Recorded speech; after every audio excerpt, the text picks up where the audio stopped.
तो last class में हम लोगों ने स्टैंडर्ड एविएशन का कॉन्सेप्ट पढ़ा था। मेन हेडिंग का नाम था मेजर्स ऑफ डिस्पर्सन। तो मेजर्स ऑफ डिस्पर्सन में वेरिएंस था। दूसरा हमारे पास स्टैंडर्ड एविएशन था। तीसरा हमारा आईक्यूआर था, है ना, जिसमें हमारे क्वांटाइल्स वगैरह यूज़ करते हैं हम। और फिर आईक्यूआर का यूज़ करके अपना आउटलायर निकालते हैं। तो अब कोई आपसे अगर पूछता है कि स्टैंडर्ड एविएशन का क्या पर्पस होता है, तो क्या बताया जाएगा उसे? स्टैंडर्ड एविएशन क्या काम करता है? तो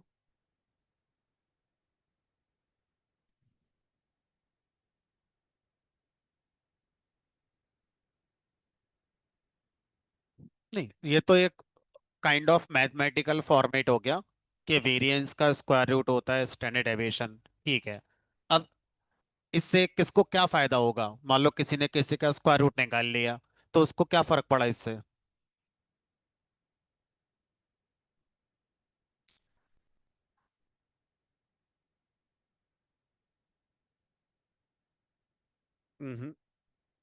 एग्जैक्ट पॉइंट जो होना चाहिए, जो आपको बताना चाहिए, वो नहीं बता रहे हो।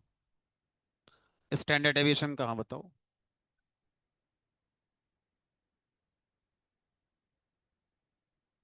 आप बताओ क्या कहना चाह रहे थे।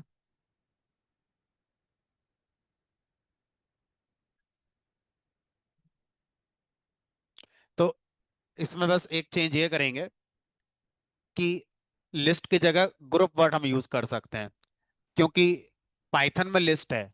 अगर मैं इसको जावा में इंप्लीमेंट करूं या सी में करूं या आर लैंग्वेज में करूं, तो शायद वहां लिस्ट ना हो, लेकिन ग्रुप वर्ड एक जनरल वर्ड ज्यादा अच्छा वर्ड रहेगा।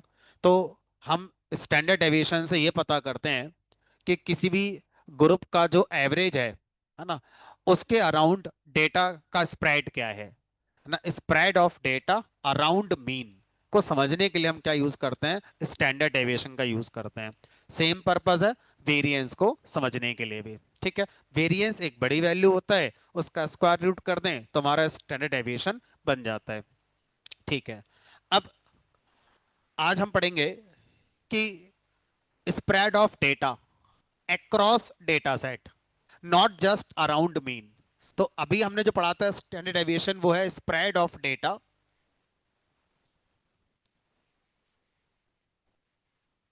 Around mean.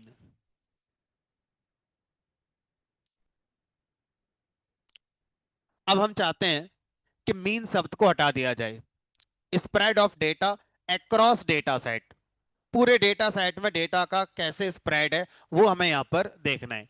तो इसको देखने के लिए हमारे पास स्टैट्स के अंदर एक कॉन्सेप्ट होता है जिसका नाम है डेटा डिस्ट्रीब्यूशन। Data distribution. अब इसका थोड़ा सा नाम टेक्निकल अगर लिया जाए तो उसको बोलते हैं यहाँ पर डेटा की जगह प्रोबेबिलिटी डिस्ट्रीब्यूशन। प्रोबेबिलिटी वर्ड मैं थोड़ा अवॉइड कर रहा हूँ अभी के लिए। जब मशीन लर्निंग में जाएंगे तब इसको हम यूज करेंगे। अभी आप उसकी जगह वर्ड यूज कर सकते हैं डेटा डिस्ट्रीब्यूशन। ठीक है। तो डेटा डिस्ट्रीब्यूशन से हमें पूरे ग्रुप में डेटा कैसे स्प्रेड हो रहा है उसका एक आइडिया लग जाता है, सिर्फ मीन के अराउंड ही नहीं, है ना। तो अब डेटा डिस्ट्रीब्यूशन हमारे पास कई तरह का होता है। उनमें से एक होता है हमारा सबसे फेमस और सबसे ज्यादा यूज होने वाला, जिसका नाम है नॉर्मल डिस्ट्रीब्यूशन। Normal distribution. अब अगर आपसे कहा जाए कि मेरे पास जो ग्रुप है उसमें जो वैल्यूज हैं वो नॉर्मली डिस्ट्रीब्यूटेड हैं, तो इसका मीनिंग क्या होता है? इसका मीनिंग ये होता है कि आपके उस ग्रुप की वैल्यूज का मीन, मीडियन और मोड अराउंड सेम होगा। तो किसी भी ग्रुप में अगर सिर्फ आपको एक लाइन बोल दी जाए कि इसके अंदर जो वैल्यूज हैं वो नॉर्मली डिस्ट्रीब्यूटेड हैं, तो आपको पहला जो फैक्टर पता चल गया अपने डेटा सेट के बारे में वो ये कि इस डेटा में मीन, मीडियन, मोड तीनों हमारे बराबर होंगे। दूसरा फैक्टर जो पता चला वो ये कि बहुत कम वैल्यू ऐसी हैं जो बहुत छोटी होंगी, और बहुत कम वैल्यू ऐसी है जो बहुत बड़ी होंगी। मोस्टली वैल्यूज मीन के आसपास ही आपकी होंगी। ठीक है। तो अब अगर हम नॉर्मल डिस्ट्रीब्यूशन को एक एग्जाम्पल से समझने की कोशिश करें, तो मान लीजिए मुझसे कहा गया कि किसी भी क्लास में जो स्टूडेंट्स पढ़ते हैं उनके मार्क्स आए, उनके मार्क्स का डिस्ट्रीब्यूशन नॉर्मल डिस्ट्रीब्यूशन है। अब इसका मीनिंग क्या है ये बताइए, है ना। और हमसे ये भी कहा गया कि मिनिमम मार्क्स जो आए हैं किसी के, वो 30 आए हैं, और मैक्सिमम मार्क्स जो किसी के आए हैं वो 100 आए हैं। तो मिनिमम गिवन है हमारे लिए, मैक्सिमम गिवन है, और साथ में ये कह दिया गया कि भाई नॉर्मल डिस्ट्रीब्यूशन में मार्क्स हमारे सबके आए हुए हैं। अब इसको अगर हम ग्राफिकली समझने की कोशिश करें तो इसका मीनिंग कुछ इस तरह से होगा कि यहां पर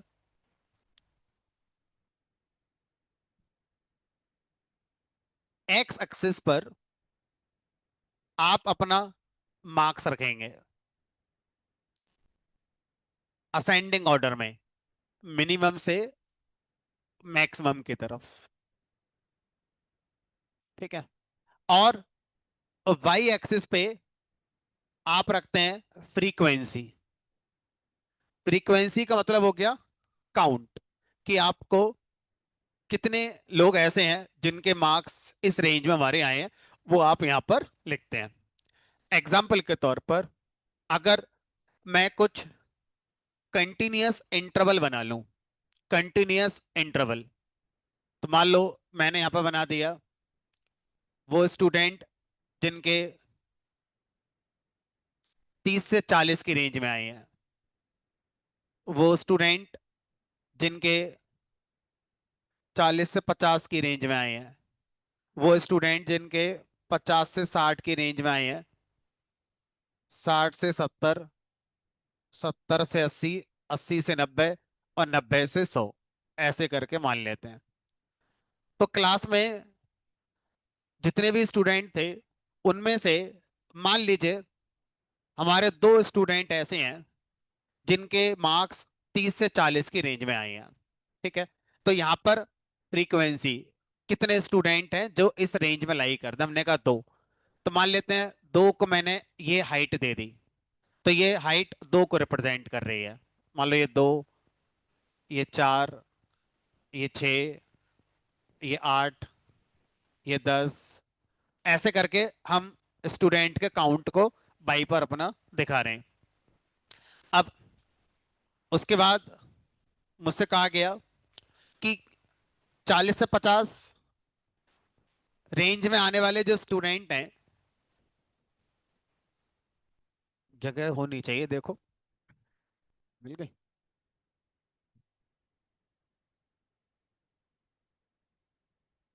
अरे वहां बैठो, है भी जगह, आराम से बैठो।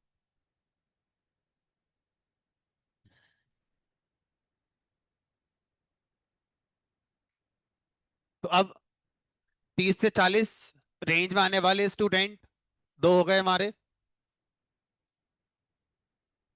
पीछे निकल जाओ, पीछे, पीछे जगह है, सब वहीं रख दो, पीछे निकल जाओ। पीछे खाली है ना, वहां बैठो आप। तो जल्दी आया करो, इधर बैठ जाओ, अंदर डाल के, है ना, अंदर डाल लो। पीछे कर लो, और लोग आएंगे तो बैठ जाएंगे आगे, फिर नहीं डिस्टर्ब होंगे आप। आ सकते हैं, अब जिसने पैसे दे रखे हैं वो आएगा ही। तो अब मान लीजिए आपसे कहा जाए कि 30 से 40 की रेंज में जो हमारे स्टूडेंट्स थे जिनके मार्क्स आए हैं वो दो निकले। 40 से 50 मान लीजिए पांच स्टूडेंट निकले। ठीक है। अब आप बोलोगे सर जिसके 40,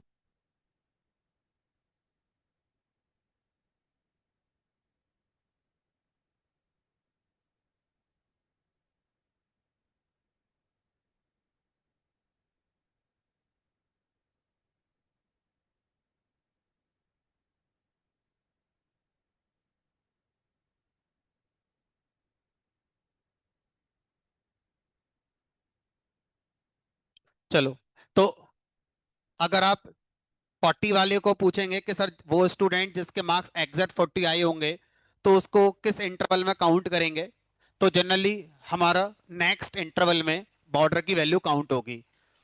लेकिन अगर किसी के 100 आए होंगे तो 100 वाला सेम इंटरवल में काउंट होगा, उसके आगे तो कुछ है ही नहीं, इसलिए ठीक है। बहरहाल, तो अभी इतना प्रिसाइज होकर समझने की जरूरत नहीं, बट एक आउटर पिक्चर क्या है वो समझ लो। तो अब वो स्टूडेंट जिनके 50 to 60 मार्क्स आए हैं, मान लीजिए वो हमारे 8 हैं, 8 स्टूडेंट ऐसे हैं क्लास में जिनके मार्क्स 50 to 60 के बीच में आए हैं। अब इस तरह से लगभग 12 स्टूडेंट मान लेते हैं ऐसे हैं जिनके मार्क्स इस रेंज में आए हैं। 7 to 80 रेंज में फिर से 7-8 स्टूडेंट जिनके मार्क्स आए हैं। 80 to 90 फिर से हमारे 5-6 मार्क्स आए हैं। और 90 to 100 में दो ही बच्चों के मार्क्स आए हैं। अगर आपसे कोई कहे कि आपकी क्लास में टोटल स्टूडेंट, अब अगर मैं काउंट करूं तो 2 और 5 7 और 8 15, कितने हो गए? 27, 8 35, 42 के आसपास हो गए हमारे, है ना। तो जितने भी स्टूडेंट आए उनके मार्क्स का डिस्ट्रीब्यूशन नॉर्मल है। और मिनिमम, बताओ क्या दो, क्या कहना था उनसे? गिनती गलत हो गई क्या? बताओ, गिनती सही कर देना, गलत हो गई तो आप बता दो सही है क्या है गिनती तो।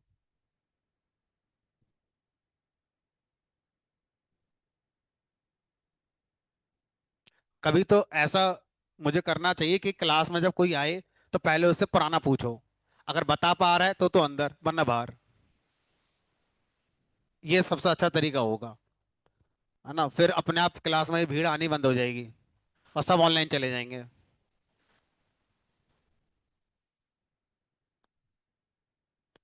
चलो, तो अब अगर आपसे कहा जाए कि नॉर्मल डिस्ट्रीब्यूशन में हमारे जो मार्क्स आए हैं, मैंने बोला था कि ऐसे स्टूडेंट कम हैं जिनके बहुत कम मार्क्स आए हैं, और ऐसे स्टूडेंट भी कम हैं जिनके बहुत ज़्यादा आए हैं।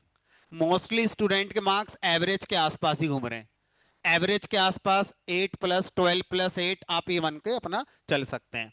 तो नॉर्मल डिस्ट्रीब्यूशन में हमारा अगर कोई डेटा होता है तो जनरली उसकी ग्राफिक्स इस तरह से इमेजिन करी जा सकती है।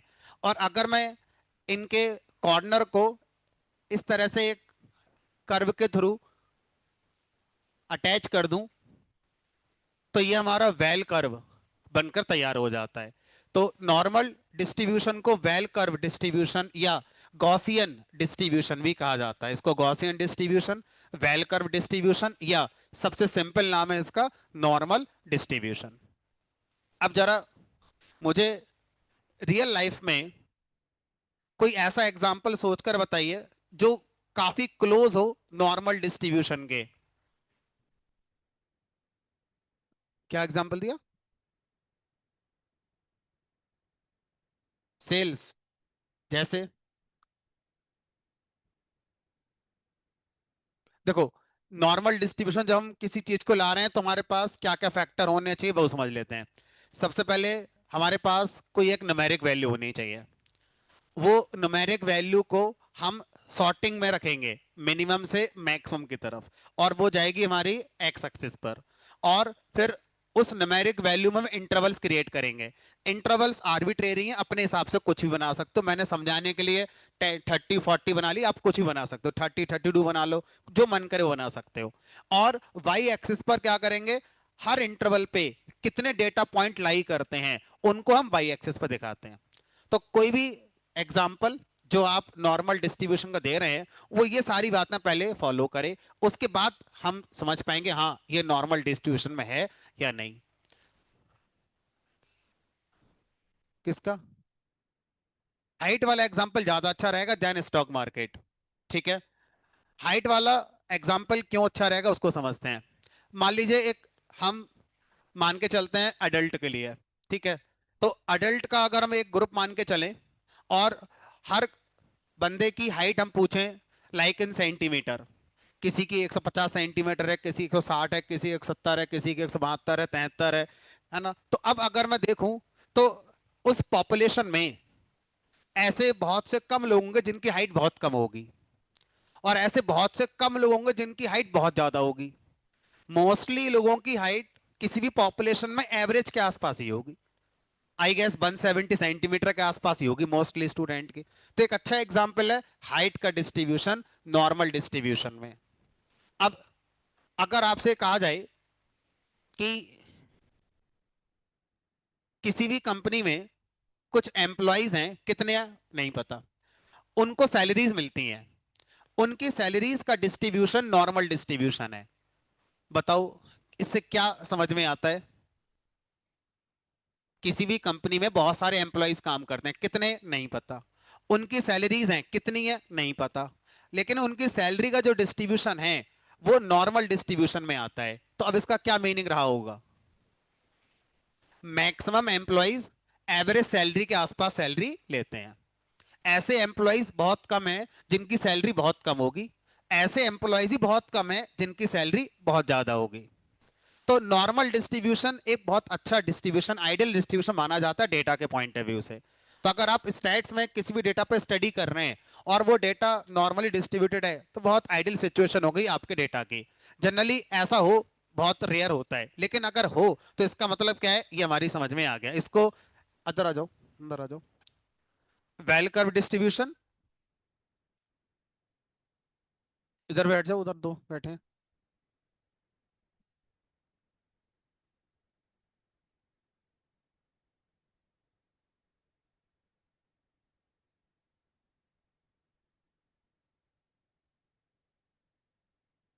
भाई कोशिश करो, टाइम आपका 2:30 का है, 2:30 तक सब लोग क्लास में आ जाओ। 2:15 से पहले आने की जरूरत नहीं है ना? बहुत से लोग 1:30 बजे आके बैठ जाते हैं। देर में भी चांस कि कभी ऐसा मिल जाए कोई आ जाए और पूछ ले कहाँ बैठे हो किसके बैच में और आपसे कहीं बाहर जाओ, तो सेल्फ रेस्पेक्ट भी जरूरी होती है। तो 2:15 बजे आना और 2:30 तक आ जाना है। उससे पहले आके बैठ जाओ, नसीब अच्छा कोई कुछ नहीं पूछ रहा है, कोई पूछेगा तो हो सकता है बाहर जाना पड़ जाए फिर, ठीक है? तो अपना टाइम का बहुत ध्यान रखो, आने का भी और क्लास कब स्टार्ट हो रही है उसके हिसाब से भी। ठीक, चलो अब आगे देखो। बात है नहीं भाई, एक बात बोल दी खत्म हो गई बस, जिसको सुननी है वो समझ गया, क्या पिन पॉइंट करना किसी को। ठीक है, अब नॉर्मल डिस्ट्रीब्यूशन में और भी बातें होती हैं जो हमें समझनी होती हैं। पहले एक बार इनको लिख लेंगे। तो ये हो गया हमारा डेटा डिस्ट्रीब्यूशन वाला पॉइंट। डेटा डिस्ट्रीब्यूशन, इसको मैं लिख देता हूं ब्रैकेट में, प्रोबेबिलिटी डिस्ट्रीब्यूशन भी कहते हैं इसे, प्रोबेबिलिटी डिस्ट्रीब्यूशन। तो it shows how values are spread across the data set. तो अक्सर आपसे पूछा जा सकता है या आपके ब्रेन में क्वेश्चन आ सकता है कि स्प्रेड तो हमने स्टैंडर्ड डेविएशन से निकालना होता है, तो ये क्या निकाल रहा है? तो डिफरेंस समझ में आ गया, अक्रॉस डेटा सेट के स्प्रेड को समझने के लिए डेटा डिस्ट्रीब्यूशन है, और सिर्फ मीन के अराउंड स्प्रेड को समझने के लिए आप स्टैंडर्ड डेविएशन का यूज कर सकते हैं। अब जो डेटा डिस्ट्रीब्यूशन के ट्रेंड होते हैं ये बहुत सारे हैं, मतलब अगर मैं देखूं तो अराउंड 10+ निकलेंगे। बट उन 10+ में बट ये चार ऐसे हैं जो हमें जरूर आने चाहिए, है ना, जिनको हम रियल लाइफ में अपने आसपास देख लेंगे आसानी से। ठीक है, उसके लिए बहुत ज्यादा कोई मैथमेटिक्स की जरूरत हमें नहीं पड़ती। तो पहला हमारा है नॉर्मल डिस्ट्रीब्यूशन। तो जो नॉर्मल डिस्ट्रीब्यूशन है ये कह रहा है कि मैं एक ऐसा डिस्ट्रीब्यूशन हूं जहां पर मीन मीडियन मोड बराबर होते हैं। तो स्टैट्स में कोई भी चीज पिन पॉइंट पर नहीं होती, वहां पर अप्रोक्सीमेशन चलता है। तो मैथमेटिक्स में शायद कभी आपने सुना होगा एक साइन ये होता है और शायद एक साइन ऐसे करके कुछ होता था। ठीक है, तो ये अप्रोक्सीमेशन का साइन होता है, ये एग्जैक्ट इक्वल वाला साइन होता है। तो स्टैट्स के अंदर ये चलता है, ये कभी नहीं चलता। कोई भी चीज एकदम पिन पॉइंट पर आपको नहीं मिलेगी, अप्रोक्सीमेशन में आपको चीजें मिल जाती हैं कि अराउंड दिस ये है, अराउंड दिस हमारा ये है। ठीक है, तो नॉर्मल डिस्ट्रीब्यूशन में डेटा का distribution mean median mode approximately कैसे होते हैं, बराबर होते हैं। It is also known as bell curve और गॉसियन डिस्ट्रीब्यूशन। वेल कर्व क्यों? क्योंकि जब आप अपने डेटा को प्लॉट करोगे, एक्स पर आपका डेटा पॉइंट्स होते हैं इंटरवल्स के अंदर, बाई पर आपकी फ्रीक्वेंसी या काउंट होती है। तो जब आप देखोगे तो उसमें कुछ इस तरह का आपका वेल कर्व शेप आपका बनकर तैयार हो जाता है। इसलिए इसको वेल कर्व डिस्ट्रीब्यूशन या गॉसियन डिस्ट्रीब्यूशन के नाम से भी जाना जाता है।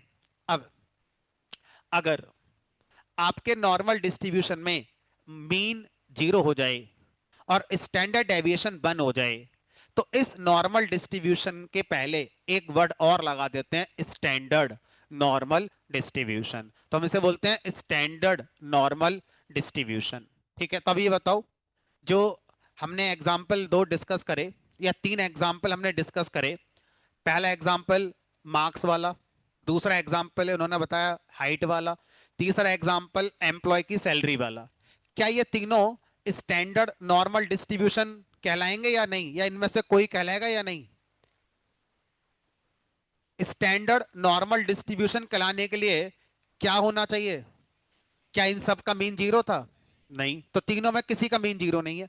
क्या एवरेज हाइट जीरो है? क्या एवरेज सैलरी नहीं? तो इसका मतलब standard normal distribution real life पे बहुत कम मिलेंगे। बट आप आगे जाके जब मशीन लर्निंग एआई पढ़ोगे, तो वहां पर बहुत सारे यूज केसेस होते हैं जहां पर स्टैंडर्ड नॉर्मल डिस्ट्रीब्यूशन का बात किया जाता है। रियल लाइफ में आपको सिंपल नॉर्मल डिस्ट्रीब्यूशन के बहुत एग्जांपल मिल जाएंगे, जैसे मैंने एक तो यही लिखा हुआ है ह्यूमन हाइट्स वाला, मार्क्स वाला लिखा हुआ है, सैलरी वाला भी आप लिख सकते हो।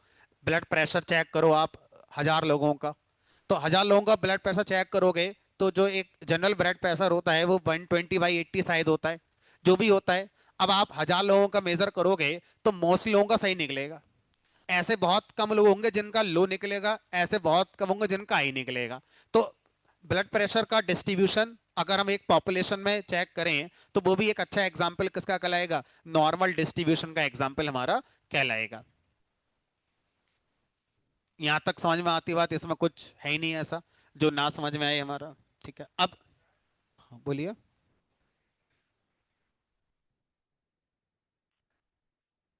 गॉसियन, गॉसियन एक इंसान थे जिन्होंने ये खोज करी, उन्हीं के नाम पर ये डिस्ट्रीब्यूशन का नाम रख दिया गया गॉसियन डिस्ट्रीब्यूशन। जैसे न्यूटन, अब न्यूटन कौन थे? एक इंसान थे, अब वो इतने फेमस हैं कि सब जो कोई जानता है उन्हें। गॉसियन इतने फेमस नहीं हुए, जो स्टैट्स में लोग जाते हैं वो नहीं जानते हैं, बाकी हर कोई नहीं जानता, तो इसलिए इनके नाम पर गॉसियन डिस्ट्रीब्यूशन नाम पड़ गया, और कुछ नहीं है। ठीक है, तो स्टैट्स में आगे जाके बहुत कुछ चीजें आपको ऐसी मिलेंगी, जिस बंदे ने जो चीज हमारी बनाई रिसर्च करी उसके नाम पर ही वो चल रही है। ठीक है, जैसे आगे मिलेगी एक बाइनोमियल, है ना, और मिलेंगी ऐसे आगे जाके आपको, नैप बेस मिलेगी आपको एक। ठीक है, बहरहाल अब आगे चलते हैं। नॉर्मल डिस्ट्रीब्यूशन अगर आपके डेटा में है, तो इनिशियल इन्वेस्टिगेशन पे हमें यह पता चल गया कि आपके डेटा में लगभग वैल्यूज एवरेज के आसपास चल रही हैं। अब और ज्यादा हम डीप में जा सकते हैं इस डेटा के, अगर वो नॉर्मली डिस्ट्रीब्यूटेड है, तो उसके बारे में कहा गया कि हमारा जो डेटा होगा वो हमारा एम्पेरिकल रूल फॉलो करेगा। एम्पेरिकल रूल या थ्री सिग्मा रूल को फॉलो करेगा। अब एम्पेरिकल रूल या थ्री सिग्मा रूल क्या होता है, उसको मैं समझाने की कोशिश करता हूं।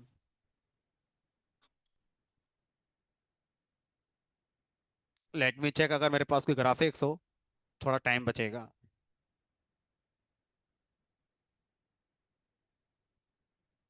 हाँ है, इसको देखते हैं अब क्या है हमारा।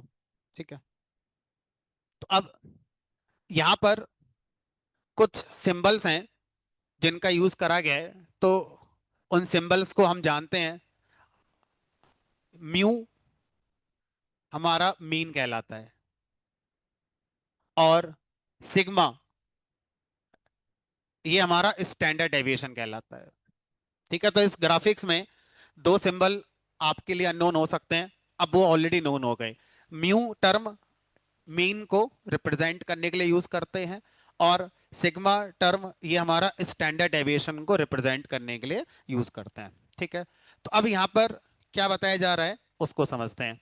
यहाँ पर ये बताया जा रहा है कि मान लीजिए कोई भी ग्रुप है, ठीक है, उस ग्रुप में बहुत सारी वैल्यूज हैं।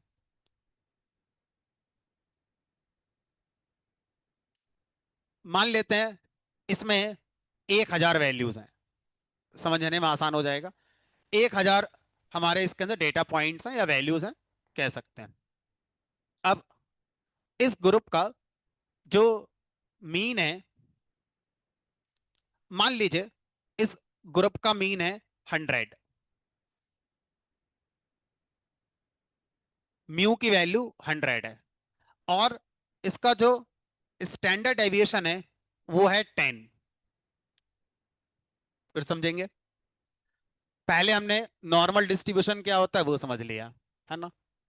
उसके बाद अब नॉर्मल डिस्ट्रीब्यूशन अगर कोई भी डेटा फॉलो कर रहा है तो उसके अंदर हम थ्री सिग्मा रूल क्या होता है उसको समझने की कोशिश कर रहे हैं। तो उसके लिए पहले हमने मीन को समझा, एक ग्रुप माना, ग्रुप के अंदर मान के चलते हैं 1000 एलिमेंट्स हैं। 1000 मैंने इसलिए माने ताकि गुणा भाग करनी पड़ेगी तो आसान हो जाएगा, आप कितने ही मान सकते हो। म्यू की वैल्यू 100 मान ली, और सिग्मा जिसको हम स्टैंडर्ड डेविएशन कहते हैं उसकी वैल्यू हमने यहां पर 10 मान ली। ठीक। अब इस ग्राफिक्स के अकॉर्डिंग अगर यहां पर मैं 100 रख दूं म्यू की जगह पर, स्टैंडर्ड डेविएशन की वैल्यू 10 रख दूं, तो बताओ ये कितना हो गया, म्यू प्लस 10 कितना हो गया। ठीक है, ये हो गया 120, ये हो गया 130, ये हो गया, ये 90 हो गया, ये 80 हो गया, और ये 70 हो गया। ठीक है, कैलकुलेशन बहुत आसान हो जाएगी हमारे लिए अब। तो अब हमसे कहा जा रहा है आपके ग्रुप में जो 1000 वैल्यूज हैं इस बात की गारंटी है ना, क्या, कि आपके वन स्टैंडर्ड डेविएशन में, इसको बोलते हैं वन स्टैंडर्ड डेविएशन या वन सिग्मा, वन सिग्मा या वन स्टैंडर्ड डेविएशन, दोनों तरफ कितना हो गया 90 से लेकर 110 तक। तो आपके 1000 वैल्यूज में लगभग 68% वैल्यूज ऐसी हैं, मतलब 680 वैल्यू, 1000 में से 680 वैल्यू ऐसी होंगी जो 90 से 110 के बीच में लाई करती होंगी। अगर आपका डेटा नॉर्मली डिस्ट्रीब्यूटेड है तो ये प्रॉपर्टी होल्ड होगी, है ना। मैं भी करके दिखा दूंगा एक एग्जांपल के थ्रू। अगर आपके पास नॉर्मली डिस्ट्रीब्यूटेड डेटा है तो उस डेटा में हमारा वन स्टैंडर्ड डेविएशन में 68% वैल्यू लाई करती हैं। मतलब अगर हम मान के चल रहे हैं 100 मीन है और 1000 वैल्यूज थी मेरे ग्रुप में, तो 90 से 110 तक हमारा लगभग 680 वैल्यू आ गई होंगी। दो स्टैंडर्ड डेविएशन पर, यानी कि टू सिग्मा, इधर दो, इधर दो, लगभग 80 से कितनी हो गई 120। तो 80 से 120 के बीच में लगभग कितनी वैल्यू लाई कर रही होंगी हमारे यहाँ पर 95। ठीक है, 95% वैल्यू, 95 नहीं 95% वैल्यूज लाई कर रही होंगी, यानी कि लगभग 950 वैल्यूज ऐसी होंगी जो आपकी कितनी होंगी यहाँ पर 80 से लेकर 120 तक होंगी। ठीक है। अब इसी तरह से अगर हम ये कहें कि लगभग सारी वैल्यूज 99.72, लगभग हमारा 997 वैल्यूज ऐसी होंगी जो हमारा 70 यानी 3 सिग्मा में लाई करेंगे, यानी कि 70 से लेकर 130 तक सारी वैल्यू हमारी आ गई होंगी। कोई तीन वैल्यू ऐसी होंगी जो इस 1000 के ग्रुप में ऐसी हो सकती है जो 70 से कम हो या 130 से ज्यादा हो। बाकी लगभग 997 वैल्यू आपकी इस रेंज में आ जाएंगे, इसके बाहर हमारी होंगी ही नहीं। ठीक है, तो इस तरह से हम इसको इंटरप्रेट कर सकते हैं। अब अगर मैं आपसे एक क्वेश्चन पूछूं कि यहां पर मुझे ये बता सकते हो कि कितनी वैल्यूज ऐसी होंगी जो 120 से 130 के बीच में लाई कर रही होंगी।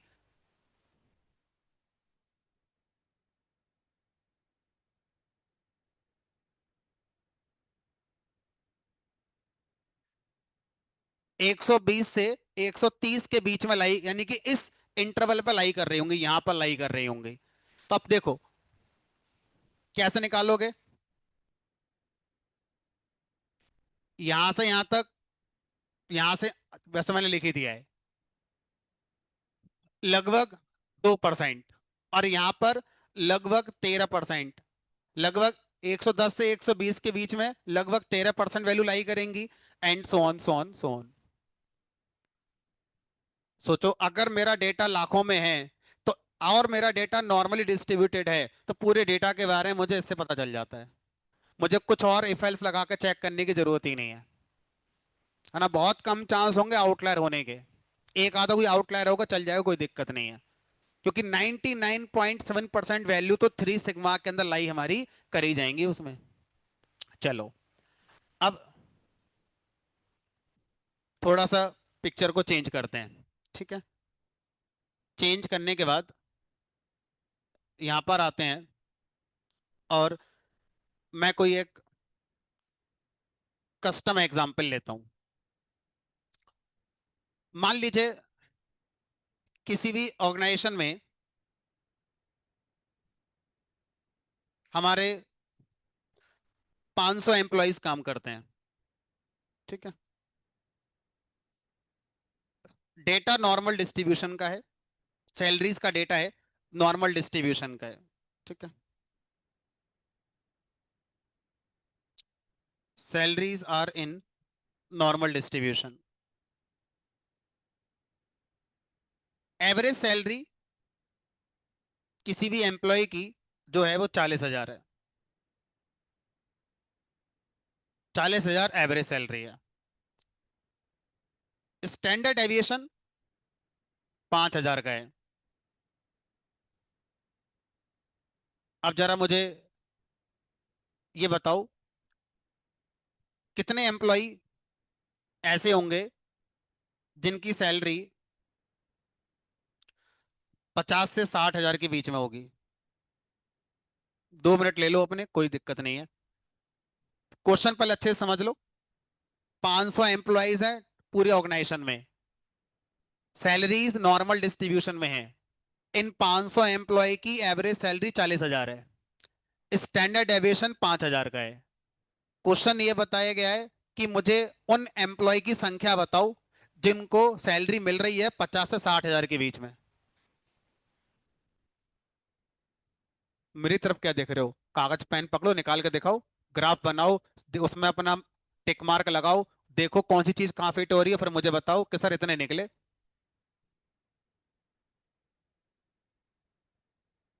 टोटल एम्प्लॉय बताओ ना, नंबर ऑफ एम्प्लॉय, 2 एम्प्लॉय निकले बस ऐसे। एम्प्लॉय की संख्या बताओ। करो करो, कागज पे करो, इसका लैपटॉप पे तो कुछ है ही नहीं अभी प्रोग्राम।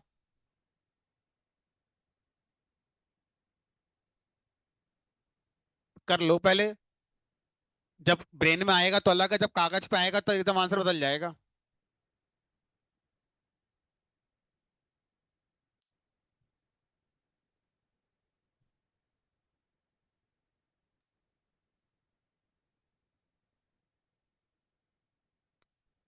हेल्प के लिए ये मैं दिखा देता हूँ। अब तो नकल करनी है सीधे सीधे। नकल से ही बताओ कितना आया। 10 11 एम्प्लॉयज बस। चलो बाकी लोग, कोई 25 भी कह रहा है।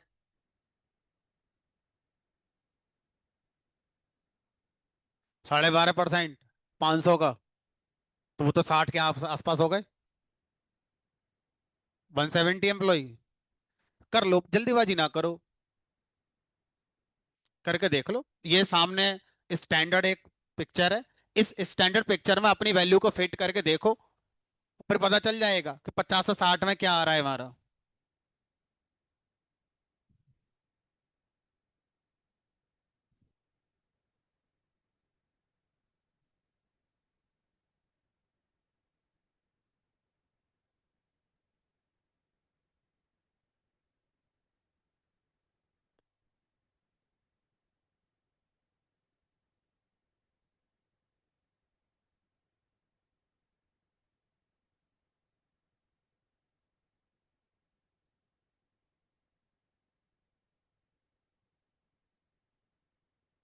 दिखाओ कैसे करो।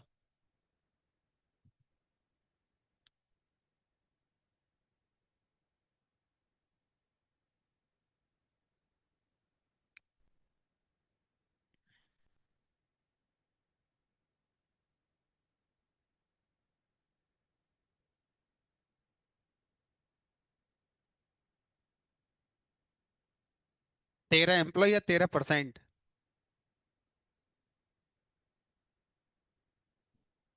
और किसी ने कराओ, दिखाओ मुझे कागज पे कैसे करके देखा है, देखें तो क्या सोच चल रही है आपके ब्रेन में। 10 10 23 50 50। तो ये 40 45 50 55 आएगा, है ना? यहाँ पे 55 आएगा ना, 5 का आएगा तो यहाँ 55 आएगा, यहाँ 20 आएगा, यहाँ फिर 60 आएगा, तो ये तो इतना हो गया 50 से 60 हमारा, ठीक है। अब सोचो 50 से 55 में अगर हम देखें तो लगभग कितना आ रहा है? 50 से 55 में 2% है ना? अब मुझे 50 से 60 में जाना है, तो यानी कि अब देखो ना 99.7, कितना बचा इधर उधर जाने में? 0.3। अब 0.3 को दोनों तरफ डिवाइड कर दो, इधर भी तो जाएगा। 0.15 और इधर 0.15 लोगे बस, है ना? तो अब इधर आपने अगर 0.15 लिया तो ये 100% पूरा हो जाएगा। हाँ, बस वही आंसर है लगभग।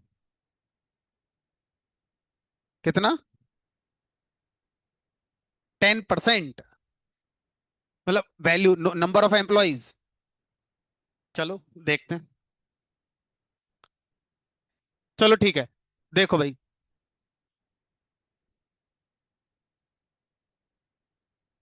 अब बेचारे ऑनलाइन वाले तो समझ ही नहीं पा रहे हैं चल क्या रहा है ये।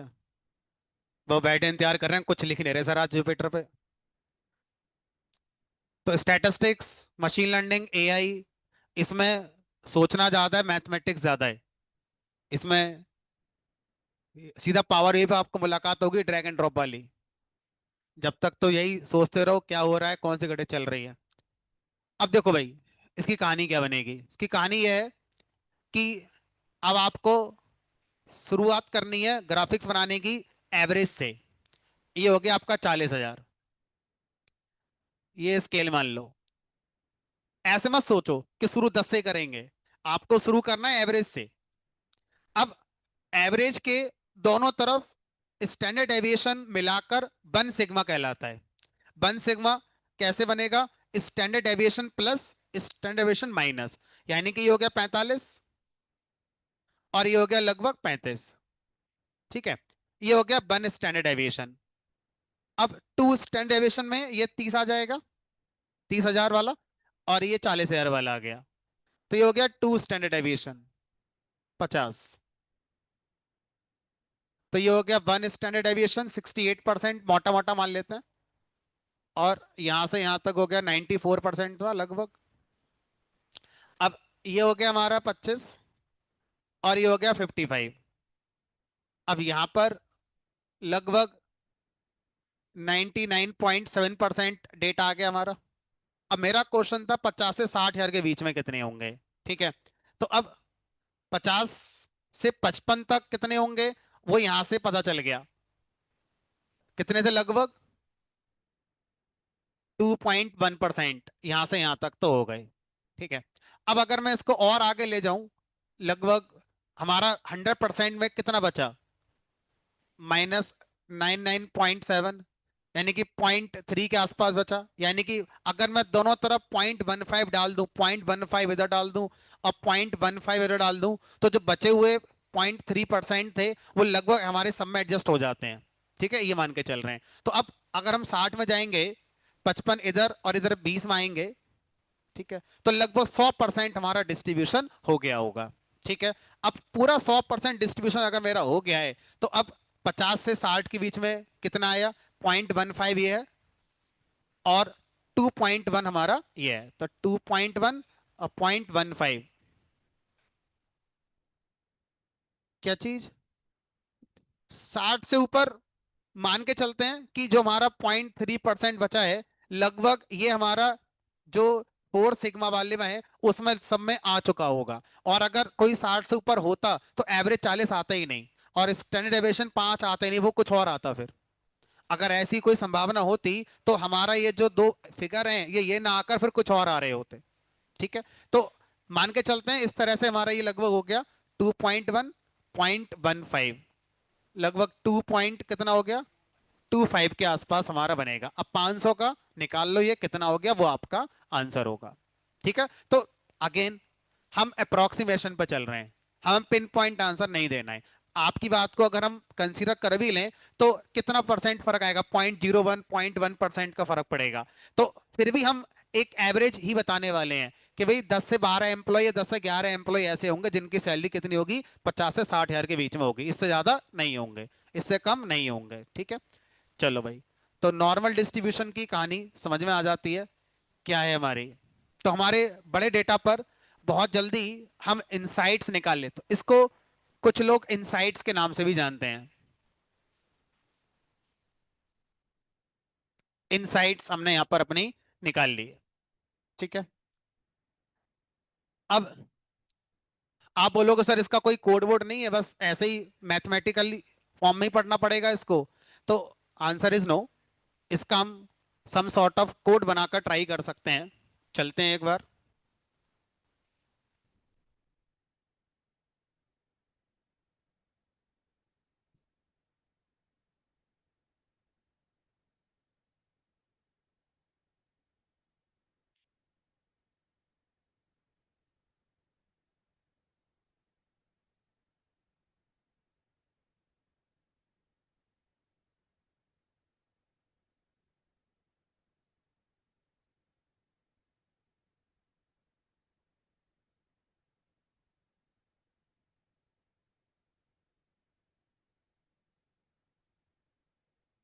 तो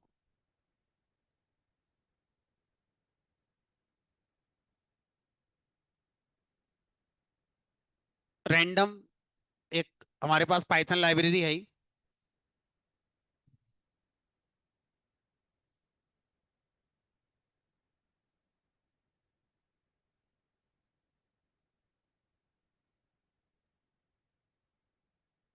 नहीं, इससे नॉर्मल डिस्ट्रीब्यूशन का डेटा नहीं आएगा।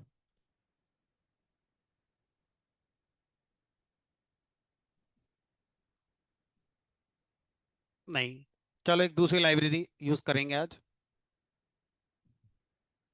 नमपाई नाम से एक लाइब्रेरी होती है।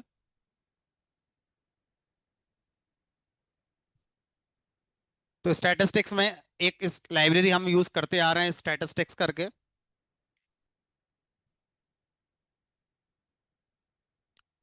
तो आज दूसरी लाइब्रेरी नमपाई लाइब्रेरी यूज कर रहे हैं। तो अभी इसके बारे में मैंने कुछ बताया नहीं है, अभी इसके बारे में और डिटेल में पढ़ेंगे, बट आज की क्लास के लिए इसका हल्का सा यूज है। इसके अंदर भी रैंडम नाम से एक तो रैंडम मॉड्यूल वो था जो हमने पाइथन में पढ़ा है। एक नमपाई लाइब्रेरी के अंदर रैंडम नाम का एक मॉड्यूल होता है। तो आप उसके थ्रू जाएंगे तो वहां पर एक फायदा है कि वहां पर एक फंक्शन है जिसका नाम है रैंड एन। तो यहां पर जो एन है वो उसका साउंड है नॉर्मल डिस्ट्रीब्यूशन के डेटा को रैंडमली जनरेट करना। तो रैंड एन फंक्शन कहता है बताओ मैं एक ग्रुप बनाने वाला काम करूंगा। अब मुझे ये बताओ कि वो जो ग्रुप बनाओगे वो ग्रुप हमारा कितने सैंपल का आप बनवाना चाहते हो, वो आप मुझे बता दो, तो यहां पर मैं बना दूंगा। ठीक है।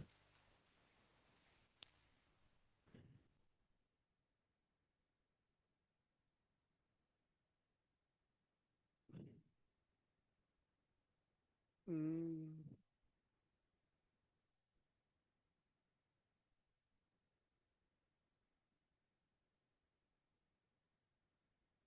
इससे एक वैल्यू जनरेट हुई। मान लीजिए इसका नाम कर दिया मैंने वी। अब इसको प्रिंट कराएंगे तो एक जनरेट हो गई है, फिर एक हो गई है। तो एक काम करो, इसको एक लूप में चला लेते हैं काम को आसान करने के लिए। तो यहाँ पर मैंने कोई एक लिस्ट बना दी खाली और इसको डाल दिया लूप में, फॉर आई इन रेंज। काम छोटा करने के लिए मैं 100 रख लेता हूँ। ठीक है, 100 वैल्यूज मैं रैंडमली जनरेट कर रहा हूँ। और मान लेते हैं वो 100 वैल्यूज मैंने 1 से लेकर 50 के बीच में जनरेट करी हैं ताकि थोड़ा सा आसान हो जाए। लिस्ट में मैंने अपेंड कर दिया।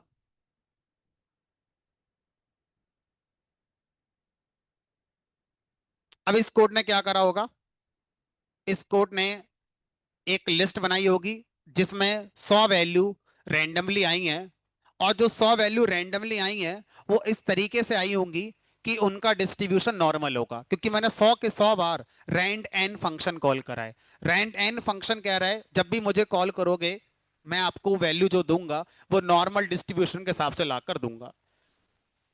अब ये वैल्यू यहां पर हमारी आ गई।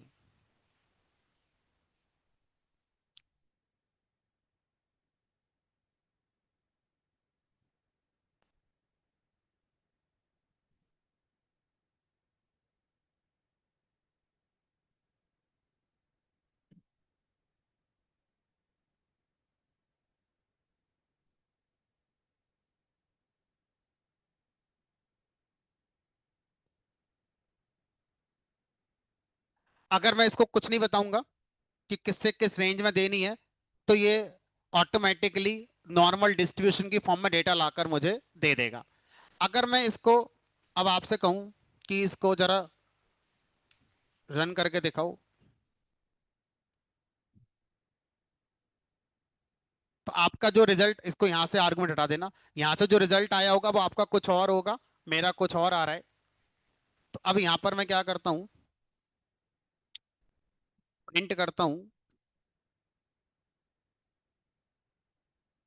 Stats dot mean of list.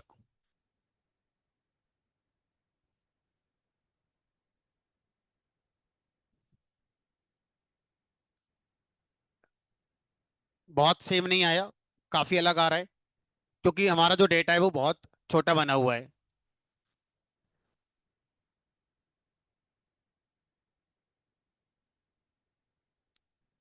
थोड़ा सा डेटा को बड़ा करते हैं, मान लो 100 की जगह 1000 करते हैं, और अब चलाकर देखते हैं। देखो, अप्रोक्सीमेटली मीन और मीडियन लगभग हमारा कैसा आ गया है, सेम आ गया है। तो ग्रुप जितना ज्यादा बड़ा होगा उतना नॉर्मल डिस्ट्रीब्यूशन फॉलो हो रहा होगा, इस बात के चांसेस बहुत ज्यादा होंगे।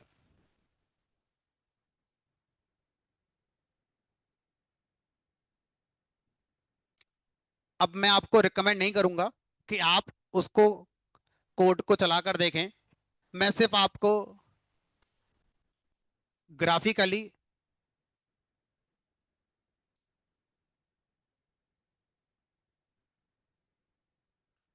चलाकर दिखाता हूं कि जो ये बनकर आया है, क्या ये हमारा नॉर्मल डिस्ट्रीब्यूशन का जो वेल कर्व शेप है वो फॉलो करता है कि नहीं करता है। एक बार जस्ट लिख कर देखता हूँ।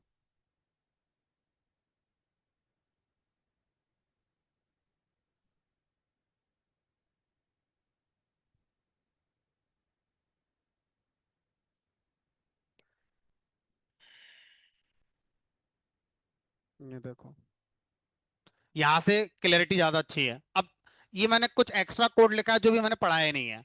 तो अब पॉइंट ऐसा है कि जिस सीक्वेंस में हम पढ़ रहे हैं उसमें ये पहले आ गया, और इसको ग्राफिकली खुद से कोड में आप करना चाहते हो तो ये कुछ आगे के टॉपिक हैं जिनका 2 लाइन का कोड लिखना पड़ा। एक ये लाइन है और 2 लाइन ये है।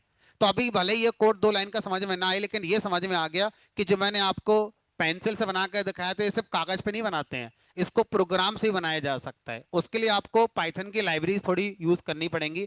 आगे जाके हम इसको डिटेल में पढ़ेंगे कि ये सब काम कैसे होता है, बट अभी के लिए मैंने आपको बस समझा दिया कि हाँ, ऐसे हमारा होता है। भले ही ये फिगर बहुत ज्यादा मैच ना हो, क्योंकि बहुत छोटी वैल्यू जनरेट हुई है 0 से 1 के बीच में। तो रैंड एन 0 से 1 के बीच में ऑटोमेटिक जनरेट कर रहा है, उसके अकॉर्डिंग ये आपका बना हुआ है। मतलब ये हमारा स्टैंडर्ड नॉर्मल डिस्ट्रीब्यूशन पे काम करने वाला फंक्शन है। मीन क्या है हमारा, 0, और 1 स्टैंडर्ड डेविएशन, -1 +1 +2 -2 -3 +3। लगभग हमारा 3 सिग्मा में मोस्टली वैल्यूज आ रही हैं। ऑब्वियसली इस कोड को जितनी बार चलाओगे देर में भी चांस कुछ वेरिएशन आए, क्योंकि रैंडम आप यूज कर रहे हैं।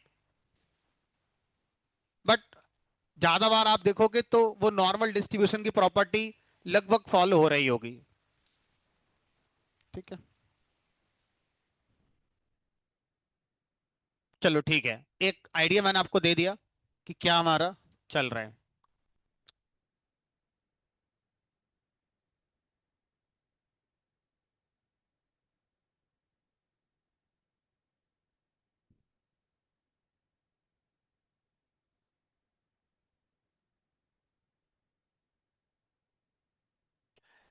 अब आता है अगला, डिस्ट्रीब्यूशन।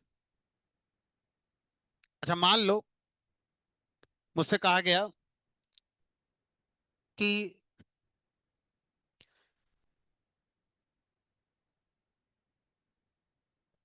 एग्जाम बहुत हार्ड था। अब बताओ पिक्चर क्या रही होगी based on your experience with normal distribution. अगर कोई आपसे बोले एग्जाम बहुत हार्ड था, तो जरा डिस्ट्रीब्यूशन का इमेजिनेशन क्रिएट कर सकते हैं, क्या पिक्चर बनी होगी? नॉर्मल डिस्ट्रीब्यूशन के स्टाइल को थोड़ा एक्सप्लोर करके देखो। एग्जाम अगर हार्ड है तो ज्यादातर जो स्टूडेंट है उनके मार्क्स किधर क्या रहा होगा? यानी कि मोस्टली स्टूडेंट के मार्क्स मिनिमम रेंज की तरफ, यानी कि मीन से पहले की तरफ रहे होंगे। और बहुत कम स्टूडेंट ऐसे होंगे जिनके मार्क्स ज्यादा वाली रेंज में आए होंगे। सोचो, अगर मैं इस नॉर्मल डिस्ट्रीब्यूशन के कर्व को ऐसे दिखा दूं, तो क्या हम कह सकते हैं कि ये वही एग्जाम्पल है जो आप कह रहे हो? क्योंकि ये मान लो मार्क्स हो गए, और ये स्टूडेंट का काउंट हो गया, कितने स्टूडेंट आए हैं। तो ये मार्क्स मान लो 10 हैं, ये 20 हैं, ये 30 हैं, ये 40 हैं, ये 50 हैं, ऐसे करके मान लेते हैं। इसका मतलब बहुत ज्यादा नंबर लाने वाले स्टूडेंट बहुत कम है। ठीक है, कम नंबर लाने वाले स्टूडेंट थोड़े ज्यादा नजर आ रहे हैं। और बेटर करने के लिए इसको और ऐसे कर सकते थे, बिल्कुल इस तरह से, कि स्टार्टिंग में ही सारे हैं, मोस्टली स्टूडेंट के 10 से 30 नंबर के बीच में आए हैं बस। मतलब एक एग्जाम्पल के तौर पर ऐसा तो बिल्कुल हो सकता है। चलो, इस तरह के डिस्ट्रीब्यूशन को भी एक नाम दिया गया है। अगर वो नाम बोला गया तो इसका मतलब ऐसा ही होता है, डेटा में ऐसे ही दिखेगा आपके लिए। ठीक है, और इस डिस्ट्रीब्यूशन को हम लोग बोलते हैं right skewed distribution. Right, right side में लॉन्ग टेल होना, राइट स्क्यूड, स्क्यूड डिस्ट्रीब्यूशन। तो अक्सर इंटरव्यू के अंदर पूछा जाता है, अगर आपने अपने रिज्यूमे के अंदर लिख दिया मुझे स्टैट्स आती है, तो इन क्वेश्चंस के लिए हमेशा तैयार रहना। क्या normal distribution versus skewed distribution क्या होता है और इससे क्या समझ में आता है हमारे लिए? तो स्क्यूड डिस्ट्रीब्यूशन का मतलब है कि ज्यादातर वैल्यू या तो लो साइड पर है या ज्यादातर वैल्यू हायर साइड पर है। ठीक है, अगर हमारी ज्यादातर वैल्यू लोअर साइड पर है, इसका मतलब हमारा जो कर्व ऊपर की तरफ गया होगा वो लोअर साइड में गया होगा। काउंट हमारा बहुत ज्यादा है लोअर की तरफ, और हायर साइड में कर्व हमारा बहुत नीचे की तरफ आया होगा। इसका मतलब है कि जो काउंटिंग है ये बहुत कम है, यहाँ पर काउंटिंग की संख्या बहुत कम है। तो हाई रेंज में जो काउंट है बहुत कम आ रहा है हमारा। अगर हम एग्जाम वाला एग्जाम्पल ले रहे हैं, मतलब ज्यादातर मार्क्स जो आए हैं वो लो रेंज में आए हैं। हाई रेंज में आने वाले जो मार्क्स हैं वो बहुत कम स्टूडेंट के आए हैं। तो इसको क्या बोलते हैं? राइट स्क्यूड, राइट साइड में लॉन्ग टेल होना राइट स्क्यूड कहलाता है। कोई और एग्जाम्पल बताते हो, एग्जाम के अलावा कोई और एग्जाम्पल जो रियल लाइफ में थोड़ा सा लगे मैच हो रहा होगा राइट स्क्यूट से?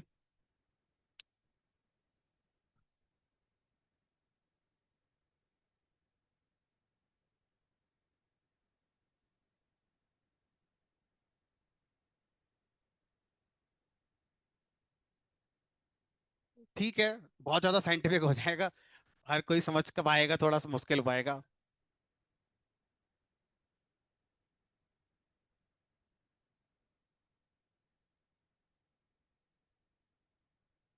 मैं समझा रहा हूँ, दो बच्चों को समझ नहीं आया, 48 को समझ में आ गया, ये भी कह सकते हो। लेकिन ये इसका उल्टा हो जाएगा, लेफ्ट स्क्यूट में चला जाएगा वो। राइट स्क्यूट का मतलब ये हो सकता है कि मोस्टली स्टूडेंट ऐसे हैं जिनको समझ में नहीं आ रहा है ना।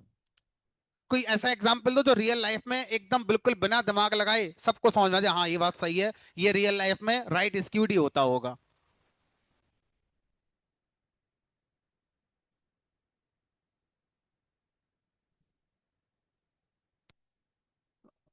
मतलब हमेशा तो ऐसा नहीं रहेगा, पर्टिकुलर एरिया में हाँ कह सकते हो, थोड़ा स्पेसिफिक हो जाएगा, ठीक है चल जाएगा। हाँ बोलो।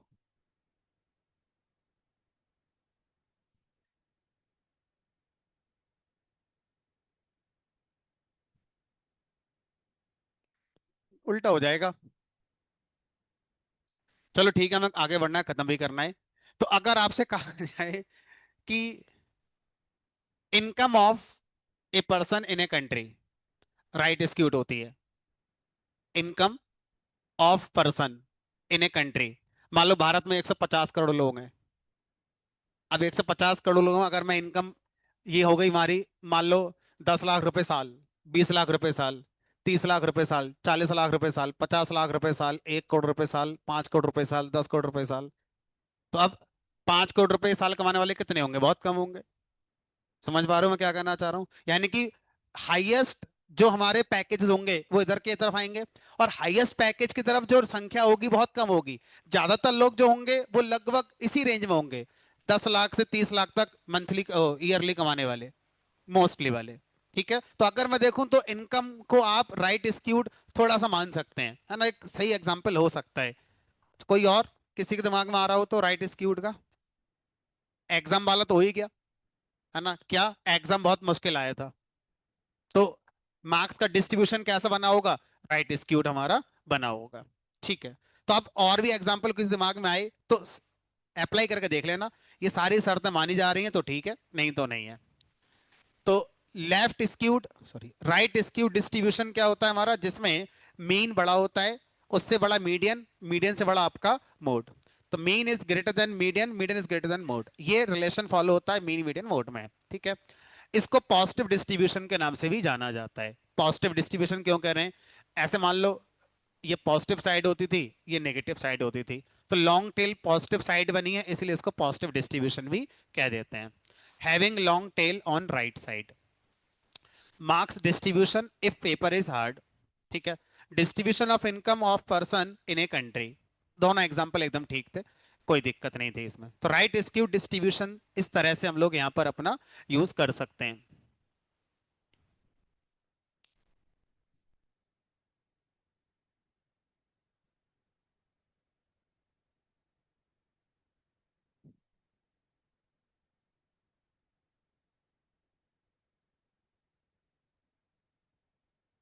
चलो, अब राइट स्क्यूड के बाद आता है आपका लेफ्ट स्क्यूड।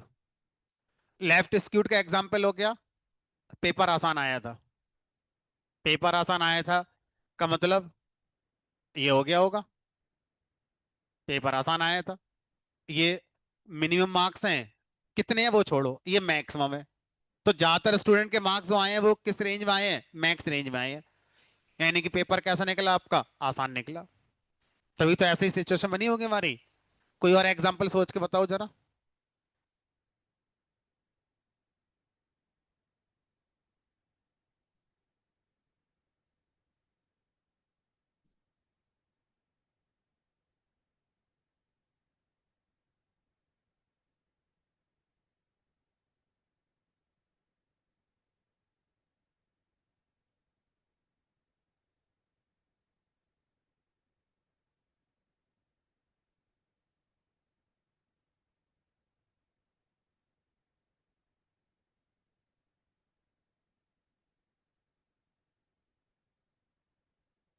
एज किस चीज में?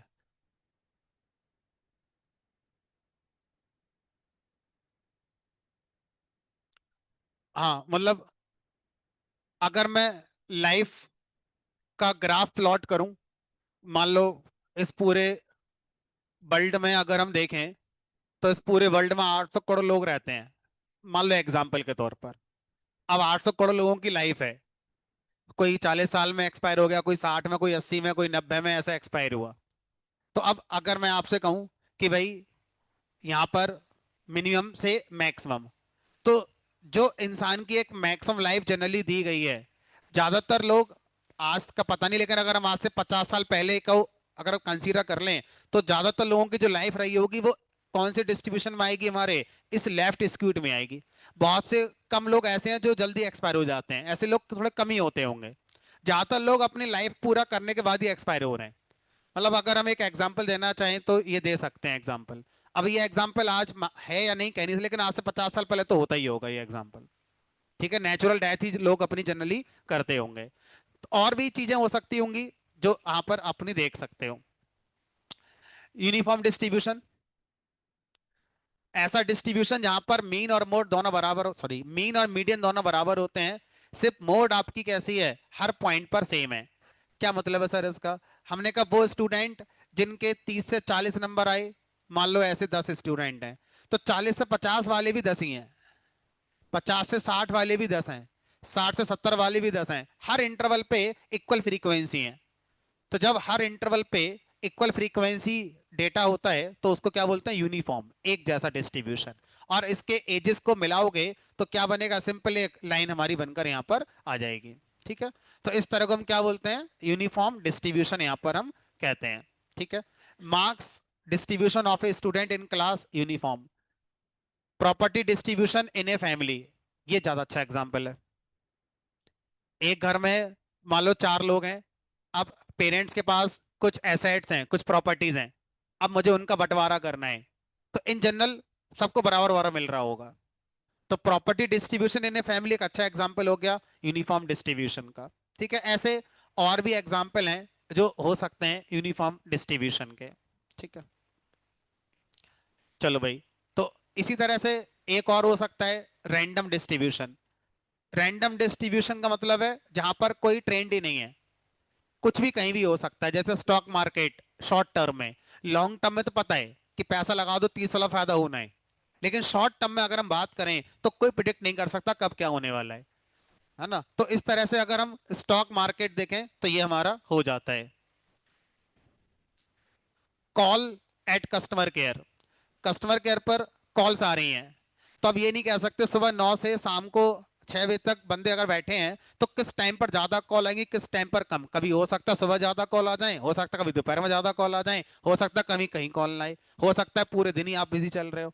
तो एक पहले से ट्रेंड प्रिडिक्ट कर पाना बहुत मुश्किल है कि कॉल्स हमारा किस तरह से आ रही हैं कस्टमर्स की किसी कस्टमर केयर एग्जीक्यूटिव के पास। तो ये दो डिस्ट्रीब्यूशन आप जनरली मान सकते हैं कैसा है हमारा, रैंडम डिस्ट्रीब्यूशन या डिस्ट्रीब्यूशन फ्री डेटा है। इसके बारे में पहले से कुछ भी बता पाना पॉसिबल नहीं है।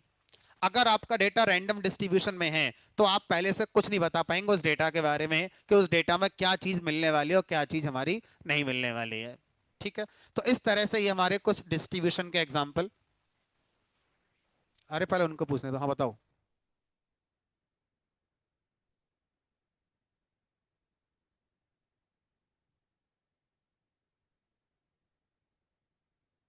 मान लो सुबह 9 बजे बंदा आया, लैपटॉप चलाया उसने अपना, हेडफोन पहन लिया, फोन आने शुरू हो गए, और शाम को 6 बजे बंदा अपने घर जा रहा है। अब 9 बजे कोई कॉल नहीं आई, 9:15 बजे पहली कॉल आ गई, दूसरी आ गई, तीसरी आ गई, फिर नहीं आई, फिर ऐसे मान लीजिए 9 से 10, 9 से 10 में इतनी कॉल आई, फिर और ज्यादा आ गई, फिर 12 से 1 कोई नहीं आई, फिर 1 से 2 लंच टाइम हो गया, कोई कॉल नहीं है, फिर 2 से 4 कुछ आ गई, फिर 4 से 5 बहुत ज्यादा कॉल आ गई, फिर 5 से 6 हमारी कम हो गई, उसके बाद बंदा घर चला गया अपने। अब कोई डिस्ट्रीब्यूशन नहीं है, ना लेफ्ट स्क्यूड है, ना राइट स्क्यूड है, ना यूनिफॉर्म है, ना नॉर्मल है, कुछ नहीं है। तो सुबह 9 बजे अगर आप अपनी जॉब पे जा रहे हो और आप कस्टमर केयर एग्जीक्यूटिव हो और शाम को 6 बजे जाओगे, तो ये बता पाना पॉसिबल है किस टाइम पर आप ज्यादा बिजी हो गए, किस टाइम पर कम बिजी हो गए, इन जनरल अगर आप देखें तो। ठीक है, कितनी कॉल कैसे आ रहे हैं? हाँ, किसका टाइम?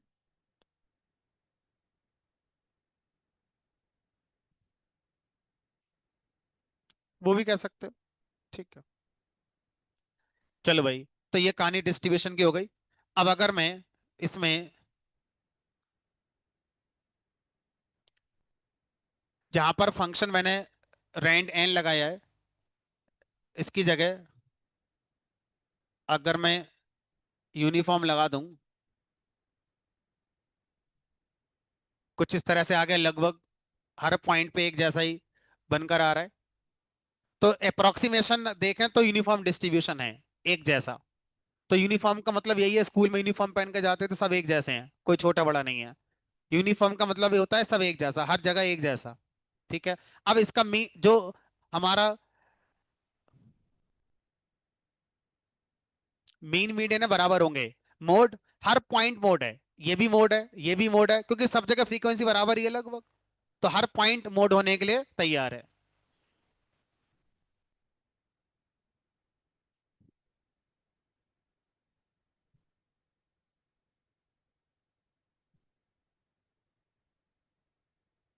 ये कौन सा हो गया? Right skewed. ठीक है।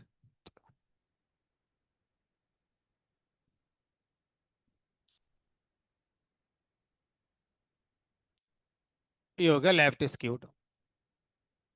तो ऑब्वियसली अभी आपको प्लॉटिंग वाला पॉइंट समझ में नहीं आएगा। जस्ट अभी मुझे आपको सिर्फ ये बताना था कि हाँ, हमारे स्टैट्स के अंदर डेटा डिस्ट्रीब्यूशन का टॉपिक होता है। डेटा डिस्ट्रीब्यूशन में ये बताने की कोशिश करता है spread of data across data set किस तरह से हमारा होता होगा। तो normal distribution, left skewed, right skewed और यूनिफॉर्म, इन पर तो हम थोड़ा सा डेटा के बारे में पहले से कुछ बता भी सकते हैं कि डेटा कैसे हमारा होता होगा। बाकी रैंडम डिस्ट्रीब्यूशन जो आता हमारा, उस पर आप पहले से नहीं बता पाएंगे कि किस तरह का आपका डिस्ट्रीब्यूशन यहाँ पर चल रहा है। तो एक बार जब मैं आपको ये लाइब्रेरी पढ़ा दूंगा जिसका नाम है मैटप्लॉटलिब, तो मैं दोबारा से फिर कवर कर लूंगा, लेकिन उसमें इतना टाइम नहीं दूंगा कि कौन सी थ्योरी क्या होती है। थ्योरी ऑलरेडी आज आपको पढ़ा दी गई है। प्रैक्टिकल इसका खुद से करने के लिए आपको उस दिन तक इंतजार करना पड़ेगा जब मैं आपको ये लाइब्रेरी समझा दूंगा। ठीक है, साथ में कुछ मैंने एक ओवरव्यू लिया नंपाई का, इसको भी आपको थोड़ा समय समझा दूंगा। हाँ भाई, यहाँ तक का कोई किसी को कंसर्न, किसी को कुछ पूछना हो तो पूछ लो। डेटा डिस्ट्रीब्यूशन, नॉर्मल डिस्ट्रीब्यूशन हो गया, यूनिफॉर्म हो गया, लेफ्ट स्क्यूड हो गया, राइट स्क्यूड हो गया, रैंडम हो गया। इसके अलावा और भी होता है, हमने कहा इसके अलावा और भी होते हैं। बाइनोमियल डिस्ट्रीब्यूशन होता है, इसके अलावा लॉग नॉर्म डिस्ट्रीब्यूशन होता है ना, और बहुत सारे डिस्ट्रीब्यूशन है जो होते हैं। बट फिलहाल हम बाकी में इंटरेस्टेड नहीं है, इतने से अपना काम हो जाएगा।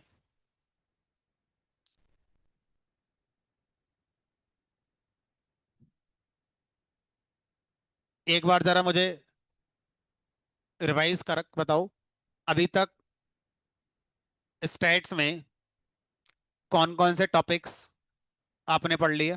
पहला टॉपिक क्या पढ़ा था? ऐसा नहीं, सिस्टमेटिक वैसे ऑर्गेनाइज मैनर में बताओ। मेजर्स ऑफ सेंट्रल टेंडेंसी, इसमें तीन पढ़े थे, मीन, मीडियन और मोड। मीन फिर तीन तरह के हो गए, अर्थमेटिक, ज्योमेट्रिक, हार्मोनिक।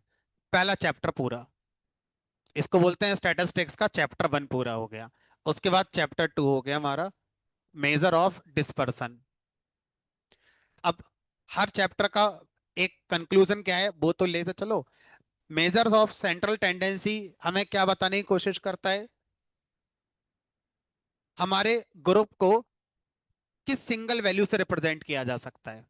हमारे ग्रुप को किस सिंगल वैल्यू से रिप्रेजेंट किया जा सकता है कि आप ये मान कर चलो कि हर वैल्यू यही है। तो उसको हम क्या बोलते हैं? Central tendency. अब ऐसा करने के तरीके मीन भी होता है, मीडियन भी होता है और मोड भी होता है। जैसे आपसे कहा जाए कि हमारे देश के प्रधानमंत्री कौन है, अब किसी ने किसी को वोट दिया, किसी ने किसी को वोट दिया, लेकिन अब जो है वो सबको मानने पड़ेंगे। इसका मतलब जो मोड है वो क्या रिप्रेजेंट कर रहा है कि सब यही कह रहे हैं। ये तो मतलब हुआ मोड का, और क्या हुआ है ना। तो इसका मतलब सेंट्रल टेंडेंसी का मतलब यही है कि भाई पूरे ग्रुप को रिप्रेजेंट करने की यही सिंगल वैल्यू है, इसी वैल्यू को पूरा ग्रुप मानकर अपना चल सकते हो। ठीक है। मेजर ऑफ डिस्पर्सन, ये क्या बताता है? मेजर ऑफ डिस्पर्सन क्या बताएगा? Spread of data around mean. Mean बोलना बहुत जरूरी है। ठीक है, spread of data around mean, इसमें क्या कहा था? वेरिएंस, स्टैंडर्ड डेविएशन, IQR, और उसके बाद आउटलायर निकलना सीखा था। उसके बाद तीसरा चैप्टर आज पढ़ा हमने, क्या नाम था इसका? Data distribution. ये क्या बताता है? Spread of data across data set, around mean नहीं, अक्रॉस डेटा सेट। इसके अंदर आपके हो गए normal, uniform, left skewed, right skewed और रैंडम। ठीक है, फिलहाल आज इतना ही, कल मिलेंगे, है ना। और कल अभी इसके अंदर एक और चैप्टर है वो पढ़ेंगे।